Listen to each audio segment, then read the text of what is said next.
Okay, let's unpack this. Imagine you're facing a really tough situation at work, maybe even dismissal, Yeah. and you think, okay, I might have a claim here. But then this crucial question pops up. Were you actually an employee? Exactly. Were you even considered an employee in the first place?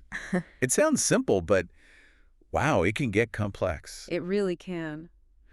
That's the world we're diving into today. We're drawing insights from the website and articles of Australian Workplace Discrimination Representatives, or AWDR. They're specialists, Yeah. right? Been around a while. Yeah, over 30 years, helping Australian workers figure this stuff out.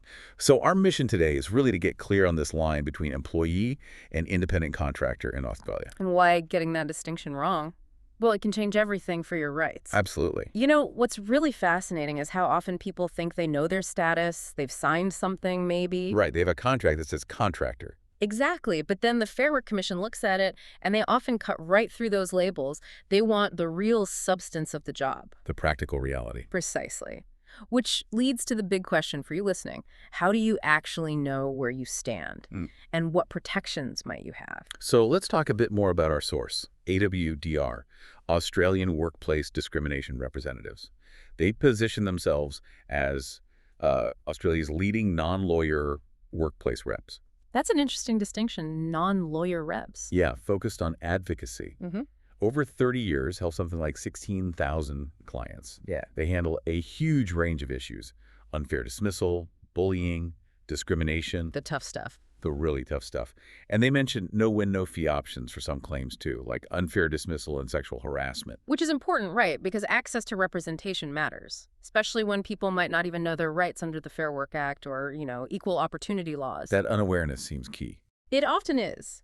And it connects directly to this core problem we're discussing. See, to make certain claims like general protections or unfair dismissal, you have to have been an employee. Full stop. Can you quickly explain general protections? Sure. Basically, it's about protecting you from your employer taking adverse action against you because you exercised a workplace right. Like asking about your pay or your employment status itself. Exactly. So if you ask, am I an employee or a contractor, and then they dismiss you, that could potentially be adverse action, triggering a general protections claim, but only if you were an employee. This is like a gatekeeper issue. Employers can try to say, nope, contractor, to shut the whole thing down. That's often the first hurdle. It's a jurisdictional challenge. If you're not an employee, the commission might not even have the power to hear your claim. Those protections just vanish. Wow.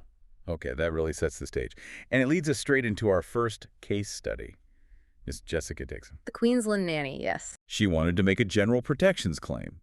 And, no surprise, the employers argued she was an independent contractor. Classic scenario. So how did the Fair Work Commission tackle this one? This is where it gets interesting. It really does. And this case, Dixon v. Kovacs and Thespides, it involved a pretty new part of the Fair Work Act, introduced August 2024. Oh, recent. Very. It specifically tells the commission they must figure out the employment status by looking at the real substance, practical reality, and true nature of the relationship. So, going beyond the paperwork again. Absolutely. Considering the totality, that means looking at the contract terms, sure, but also, crucially, how the work was actually done, how the relationship played out in practice. And in Ms. Dixon's case, the contract wasn't exactly formal, was it? Mostly spoken agreements? Largely oral, yeah. Some texts. She'd texted her rate, $35 plus $50 a week for super that I can put in myself. Super I can put in myself. That already sounds a bit informal. And she asked for cash in hand. Then there was this text from one of the employers, Mr. Thespides, asking if she usually nannied as a contractor or under an employment agreement. They were trying to lock that contractor label down early, perhaps. Seems like it.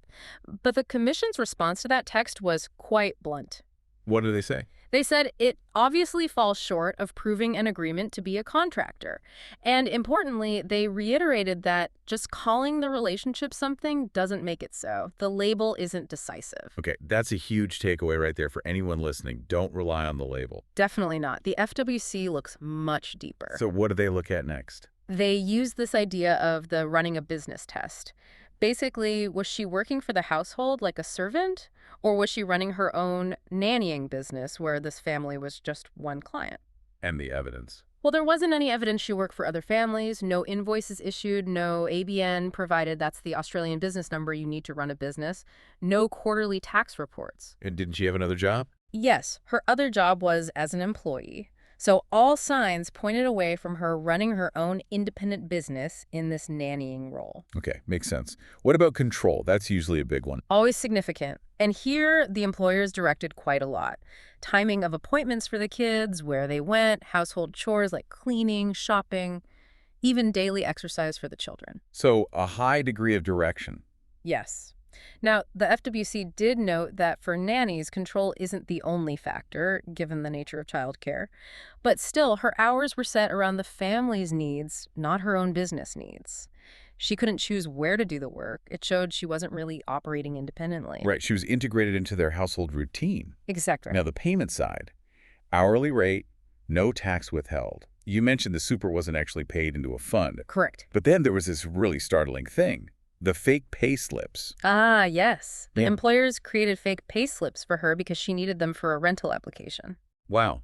What did the commission make of that? Did it help her case, showing they treated her like an employee sometimes? Interestingly, the FWC called them fake, outright.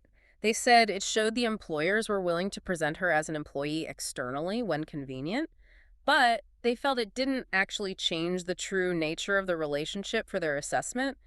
It was more of a side issue regarding the employer's conduct. So it didn't swing the decision.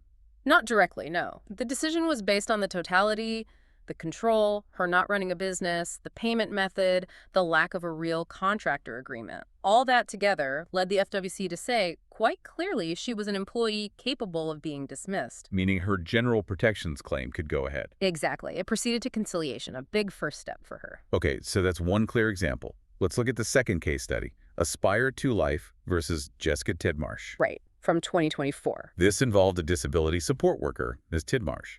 Similar situation, contract terminated. She makes a general protections claim. Company says, no, she was a contractor. Yep. Use documents like a contractor's work opportunity form as proof. It feels like we're seeing a pattern here. Does this new focus on real substance make it easier for workers, or just more complex to argue about? That's a really good question. I think it clarifies the goal getting to the truth, but the path there still involves digging through layers of evidence. So how did the FWC initially handle Mr. Tidmarsh's case? Did they buy the contractor label in the documents? No, again, they gave it little or no weight, just saw it as a label. Instead, they looked at the control Aspire to Life had, and they found it was high. How so? Ms. Tidmarsh had, and I quote, no contractual right to decide what work she did or how she did it. She had to follow their care standards and directions. So not much autonomy there. Very little. Plus, her pay was hourly, set by the funding body, not her, and she wasn't allowed to discuss pay rates with clients. That really limits any chance to be entrepreneurial, you know? Yeah, it kills any negotiation power. Right. So, based on all that, the FWC initially said, yes, she's an employee. But Aspire to Life appealed this. They did. They took it to the full bench of the FWC. Their argument was that the first decision misunderstood their business. They claimed they only sourced clients. And they raised other points too, didn't they? About her equipment qualifications. Yes, they tried to build that contractor picture. Pointed out she provided her own equipment sometimes, had a tertiary qualification as her third, said the contract didn't stop her working for others. Mentioned there was a mutual right to end the contract with notice. Sounds like they were throwing everything at it. How did the full bench respond? They picked it apart, piece by piece. First, they said Aspire to Life did more than just source clients. They negotiated services, managed them, and had the right to give directions on client care. That shows control over how the work gets done. Okay, so point one refuted. What about the equipment and qualification? Equipment wasn't seen as decisive, and the third qualification. The full bench called it entry-level, not something indicating a specialized contractor business. Fair enough. And working for competitors. They said that freedom wasn't inconsistent with casual employment, especially since her availability had to be locked in for 6 months with 2 weeks' notice for changes. That actually restricts her ability to easily work elsewhere. Good point. And the notice period for termination. The full bench noted short notice periods can actually be indicative of casual employment, not necessarily a contractor relationship. Right. What about the right to subcontract? That often points to being a contractor. This was a key one. Aspire to Life framed it as a right for her to subcontract. But the full bench looked closer and said, no, it was really an obligation for her to tell Aspire if she couldn't work. Then Aspire would arrange other contractors. She couldn't just delegate her work to someone else and still get paid for it. So not a genuine right to delegate or run her own show at all? Not really, no. It was more about managing absences. So the outcome of the appeal. The full bench agreed with the original decision. They upheld it. Mrs. Tidmarsh was an employee, and her general protections claim could proceed. Another win for the worker based on the reality of the situation. Absolutely. And these two cases together, they really hammer home some key themes, don't they? Definitely. Let's summarize those takeaways for everyone listening. Okay. Number one, the label means very little. Contract says contractor. FWC will still look at the whole picture, the totality. Right. Substance over form. Exactly. Two, control is critical. How much say does the employer have over how, when, where you work? High control points strongly to employment. Got it. 3. Are you genuinely running your own business? Do you have an ABN, issue invoices, have multiple clients, bear financial risk? If not, you look more like an employee. Makes sense. And the last one. Payment structure, hourly pay, tax being withheld or not, proper superannuation payments. It all adds to the overall picture the FWC considers. It really paints a picture of needing to look beyond the surface level, and it underlines why knowing your actual rights is so crucial. It does. And that brings us back to groups like AWDR. As we said, they aren't lawyers, they're workplace relations specialists. Their focus is on advocacy, strategy, navigating that fair work system. And that system requires you to be quick.